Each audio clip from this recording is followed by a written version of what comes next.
We were now on to day 10 of our trip, and the time was going by fairly quick. We'd more behind us than we had in front of us at this stage. I think we'd only another 3 days to go. But anyway, we were crossing the border from Bosnia Herzegovina, and we were heading for Budva in Montenegro. But shortly after crossing the border, Gary spotted this little church and graveyard. It's in the middle of nowhere. There's nothing around it, and we just pulled in and walked up to the church, had a walk around the graveyard, walked further up the hill where we were looking down on a huge lake or a reservoir. I'm not sure which it is anyway, but it was just nice to take a few minutes there, have a walk around before we headed on to Budva itself.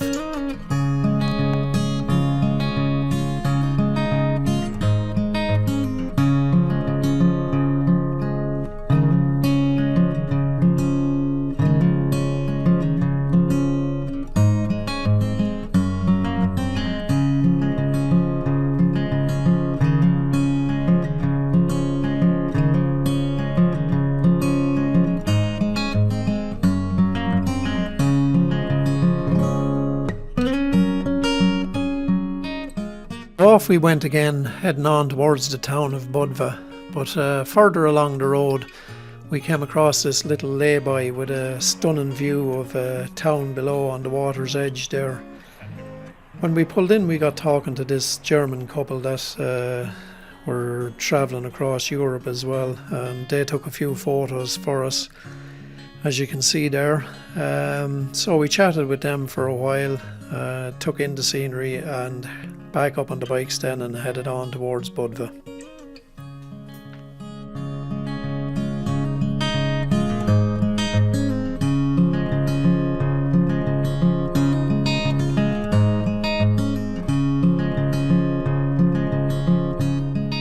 Now, not for the first time on the trip, I thought my sat-nav was leading me astray.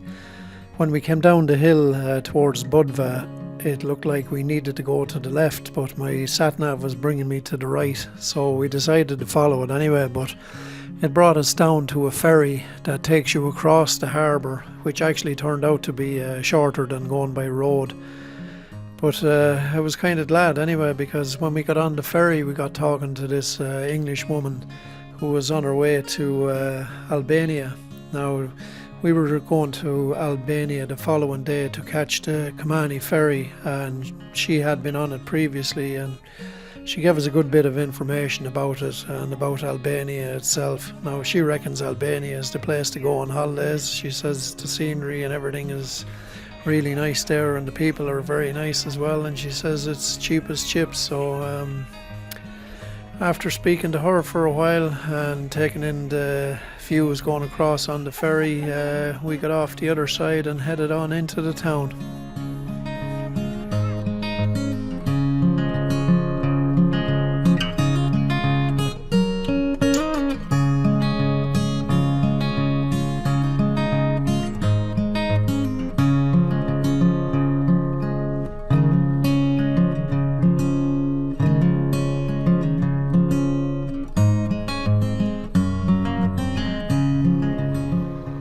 So when we arrived in Budva, we made our way to our accommodation for the night, which was Villa Merci, Budva. I'll leave a link in the description. Now, it had off-road parking, so the bikes were safe. When we arrived, the young lad came out to greet us. It was a house he shared with his grandmother.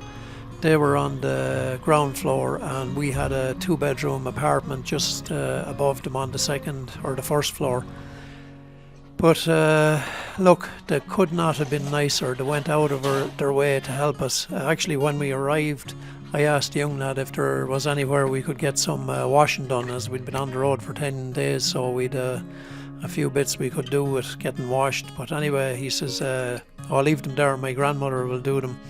So we got showered and headed on down to get something to eat and have a look around Budva itself. But when we arrived back, all our washing was ironed and folded on our beds. And when Gary asked the woman how much we owed, and she said €5, Like, I think we gave her 20 euros or something like that, but look, these people were just so nice and helpful. It was just a pleasure to stay with them. The old woman herself couldn't speak any English, but she asked her grandson to take a photo with us, which we did. Now, it's not a great quality photo, but you can see it there. But look, it's not a hotel, there's no swimming pool or anything like that, but if you're looking for somewhere, if you're on the road travelling like us and you're looking for somewhere to stay for the night, I highly recommend you stay there. You would not meet nicer people.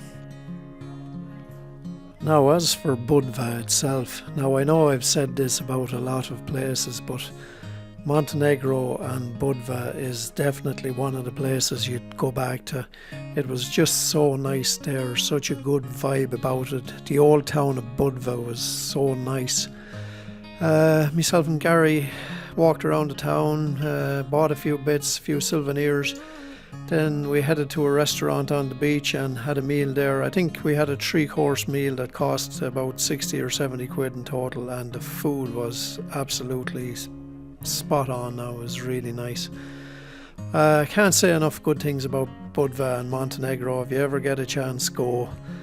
So we headed back to our accommodation for the night because we had to be up early the next morning to head on to Albania to catch the Kamani ferry. So that was the end of day 10. So see you in the next one.